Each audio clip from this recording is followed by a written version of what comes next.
आज मैं तुम्हें एक ऐसी स्किल के बारे में बताने जा रहा हूँ जिसको अगर तुमने सीख लिया तो लोग तुम्हारे खिलाफ नहीं तुम्हारे लिए काम करेंगे।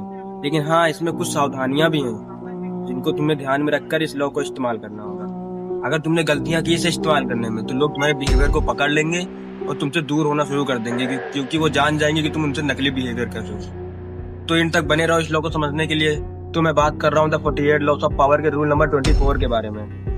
आप तुम एक बार इमेजिन करके देखो, कोई इंसान किसी कमरे में एंटर करता है, वो सबका अटेंशन अपनी तरफ खींच लेता है। सब लोग उसे ही देखते हैं, लोग उससे डरते भी हैं, लोग उसकी इज्जत भी करते हैं और लोग उसके ऊपर चिल्लाते भी नहीं हैं। वो बिना किसी को कोई दिक्कत दिए सबको कंट्रोल कर लेता है। इसीलिए इस लॉ को बोला गया है एक परफेक्ट कर्टियर बनो, मतलब एक समझदार इंसान बनो। इस लॉ का सिंपल सा मतलब है तुम एक ऐसा इंसान बनो जो लोगों के बीच में रहकर उनसे कभी टकराव में ना आता हो। तुम्हारे आसपास तुमसे भी पावरफुल लोग हों लेकिन तुम उनके टकराव में ना आते हो। मतलब तुम स्मार्ट हो लेकिन तुम किसी को घमंड नहीं दिखाते।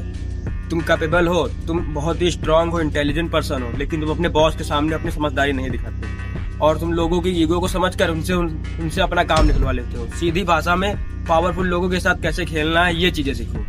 और इस लॉ की 3 पावरफुल टेक्निक्स भी हैं जिसे अगर तुमने नहीं समझा तो तुम इस लॉ को कभी अप्लाई ही नहीं कर सकते अपनी लाइफ में। Number 1, never outside the master.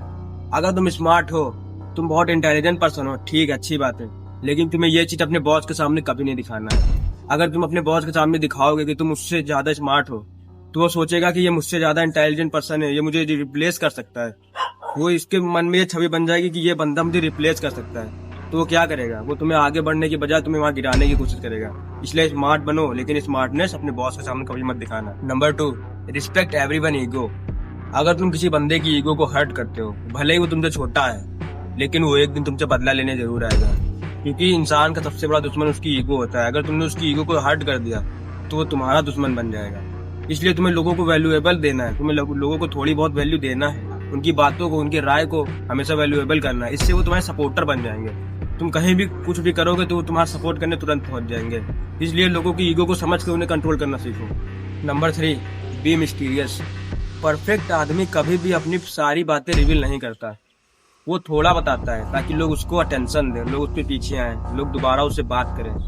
वो कम बोलता है। तुम्हें क्या करना है, तुम्हें लोगों को मिस्टीरियस दिखानी है। तुम अपने आप को एक मिस्टीरियस पर्सन लोगों के सामने प्रेजेंट करो। लेकिन भाई एक चीज तो इसमें तुम्हें याद रखना पड़ेगा, तुम्हें परफेक्ट कर्टियर बनने के लिए, एक समझदार इंसान बनने के लिए तुम्हें फेक बिहेवियर नहीं करना है। तुम्हें ऐसा बिहेवियर करना है कि लोग तुम्हारी बातों को समझ ना सके, वो ये ना जान पाए कि तुम उनसे फेक बिहेवियर कर रहे हो।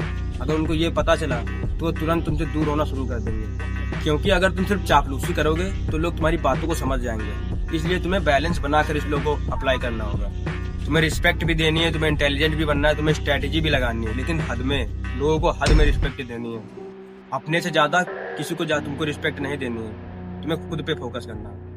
अब ये रूल यहीं पे एंड होता है। और अगर तुम ऐसे ही डार्क साइकोलॉजी और ऐसे ही खतरनाक लॉ सीखना चाहते हो तो इस चैनल को अभी सब्सक्राइब कर लो, क्योंकि ये सब बातें तुम्हें ना स्कूल में सिखाई जाएंगी ना ही कॉलेज में सिखाई जाएंगी। इसलिए मुझे अभी फॉलो करना स्टार्ट कर दो और कुछ दिनों बाद तुम खुद ही अनुभव कर लेना कि तुम कहाँ से कहाँ पहुंच गए मेरी बातों को सुनते सुनते और अप्लाई करते करते।